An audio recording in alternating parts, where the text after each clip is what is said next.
This is on Rise of India. This is about Indian military's might after Operation Sindoor that we continue to celebrate, that continues to spook the enemy. When history will be written about modern India, it will speak of a nation that refuses to bow down. Operation Sindoor was one such strategy, was one such mission. It marked resolve, it marked clarity, it marked India's new military doctrine, decisive and fearless. And to deliver this opening keynote on India's growing military strength and strategic clarity, please join me in welcoming our distinguished veteran of the Indian Air Force, Air Marshal Sanjeev Kapoor.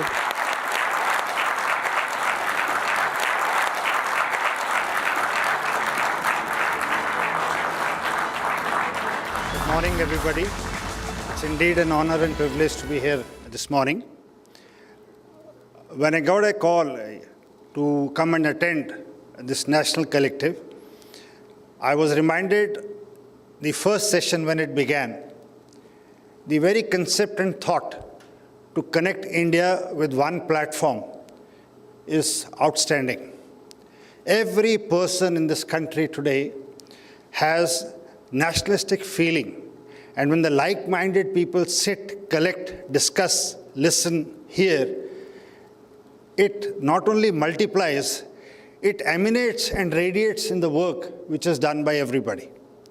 So I am indeed thankful to Republic and to the concept by itself by which we have begun collecting people for the national cause.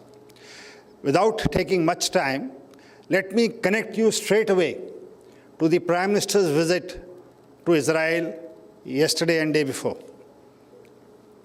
If you had witnessed the honor and respect which the Indian Prime Minister got after reaching Israel, and especially the period when he addressed Knesset after 9 years, last he addressed in 2017, the first Prime Minister to receive the honor, the clapping in the Parliament didn't stop for a very, very long time. Not only Benjamin Netanyahu, the Prime Minister, the leader of the opposition, and the complete Parliament bowed in respect to India and Indian leadership.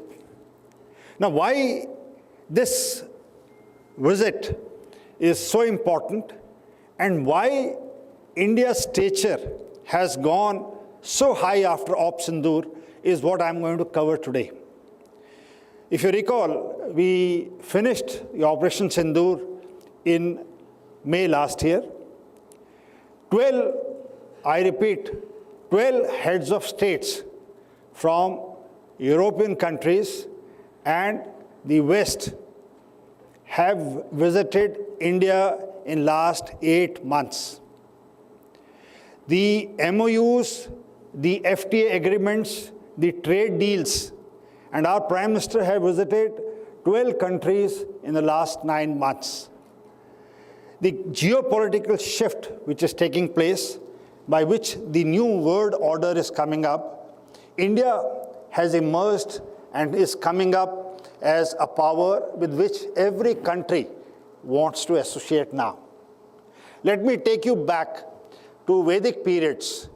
The known history of mankind is about 3,500 years, and India has led this for over 80% of the time.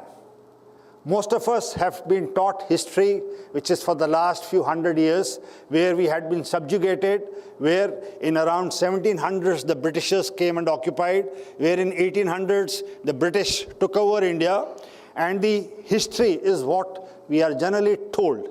But we are not told that India was so evolved that every country wanted to associate India right from the beginning. India was a place which discovered most of the things which were put out by the Westerners in 15th and 16th century as their own inventions. The Nalanda, Takshashila, and Ujjain universities of the past was a place where people from far and wide, traveling for years together, used to come and take education. The The other day, I attended a book launch by Mr. M.J. Akbar, in which he mentioned that all the Mughal kings were having pundits in the court, and they used to follow astrology to a big deal. They used to take every command and action from an astrologer or a pandit who was a part of the court, and it dates back to Aryabhatta, who brought in the astrology with mathematical calculations in 4th century AD, and he brought in this aspect to the knowledge of word from where the Greeks, Arabs, and the other people learnt about it, and that's how that was found and mentioned in the books. Unfortunately, all our treasures and all our wisdom was burnt by the invaders, and the rediscovery of New India has begun. If you look around, each and every foreign defense company wants to associate with India today. India is not the same what it was in 2016. On some other program the other day, I was asked, when India did government-to-government deal for Rafales in 2016, why did we buy only 36? Why are we buying 114 now? I said these two Indias are different.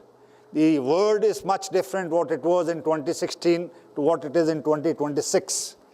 Op Sindoor brought in a paradigm shift in India's defense manufacturing. Today, 60, I repeat again, I can name 60 companies, 60 Indian and foreign companies are deeply embedded in defense manufacturing in India. You name a product that is being manufactured, Aditi and IDEX, which the Ministry of Defense has launched in, to take the young startups and young generations. I happened to attend the AI Summit. I happened to attend a few other defense programs. I was speaking at the Space Convention yesterday, day before at Manekshaw. The kind of enthusiasm and the industry's involvement in manufacturing things for our armed forces and for our country is something that we should be all proud of. And today, India is at a threshold where Rafale, the company which has an order book of over 500 aeroplanes, which they cannot manufacture more than 36 a year, have requested India to set up a final assembly line. 4 Indian companies have started to manufacture fuselage for this company. Last year in October, the Prime Minister inaugurated the Safran MRO in Hyderabad. The manufacturing and assembly of Rafale is likely to commence after about 6 to 8 months when the final agreement would be signed. 114 aeroplanes the IAF is buying. The rest 26 which the Indian Navy has ordered and likely to order much more may be assembled and manufactured here in India. That's not it. The Adanis have gone in and done an MOU with Leonardo. The HAL has done a tie-up with 6 aviation companies including Boeing, Lockheed and Sukhoi to manufacture aeroplanes in India. Mahindra has done an agreement with Embraer and would be assembling and manufacturing the C-390 air-to-air refuelers. The Embraer has gone in with IAI to manufacture airborne early warning and control system aeroplanes in our country. About 11 companies of Indian origin and Israeli IAI, Elbit and others, including Bell, are manufacturing drones.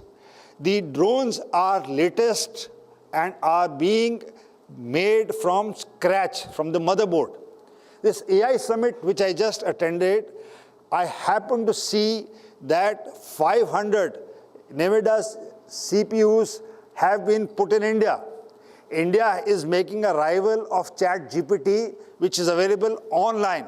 Not only for industry, it's available for young entrepreneurs, kids, who can take it for as low as 65 rupees an hour, which costs thousands of rupees when you take it outside. And this ecosystem, be it in quantums, be it in AI, be it in machine learning, be it in defense manufacturing, is changing the landscape of this country. So through this forum, my advice to all the young ones in the country is that please look for your interest, look for the opportunities. There are abundant lying across in each and every way which it suits. Please join this journey. And India, which was the guru, the Vishwa Guru, every invader, right from 1500s upwards, started to look for India. Even Columbus was looking for India when it reached America. India, called the Sone ki Chidiya, was a land which had 25% of GDP till about 1700 AD, till the East India Company came. We had 25% of the global GDP before the East India Company came. And it was much higher till the 15th and the 16th century. But when the Britishers left us in 1947, which the loot and plunder, I was reading, if put to purchasing power parity today, was around $46 trillion. And we were 3% of the global GDP at that stage. We are the 4th largest economy today, well within becoming the 3rd largest economy, which the Prime Minister said the other day in Israeli Knesset, that in a few years would be the 3rd largest economy, and we will be a global power soon. India's aspiration to be the Vishwa Guru by 2047 is not far, and the young audience which is sitting behind are the people who are going to lead India when we become Vishwa Guru in 2047. The manufacturing is the weakest area which our country is today, but it is changing. We have been the service providers for last 30 to 40 years, and a large portion of our GDP, around 20 to 24%, constitutes of service sector. But the manufacturing, which is low today, is increasing. And in my appreciation, in 10 years' time, we would be manufacturing our own guns, our own tanks, our own aeroplanes, our own battleships, and we would be a force with which the complete world today wishes to align. Coming back to the armed forces, there are at least 65 countries who wish to engage with India in joint military exercises. There are about 70 plus countries who want to send their officers and trainees to India to train with Indian armed forces. Indian instructors have started to go to United Kingdom to teach them. Indian instructors have started to go to Egypt and other countries to associate with their combat maneuvers. All the international exercises, which 12 of us, which we did last year, the feedback is every country wants India. The Singaporeans come every year to India to train with us, the Air Force.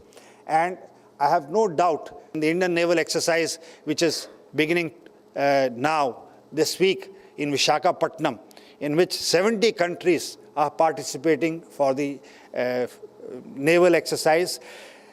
Just see, we began with 6 countries, and today 70 countries' navies are engaging with India to participate in the naval exercise. This is the growth. This is the country you're all living in. Please cherish this moment and contribute in any which way you can for taking our country ahead. With this, I finish, and I thank Republic and this forum, the National Collective, to bring the like-minded people together and portray how our country is growing in the coming years. Thank you very much, and Jai Hind.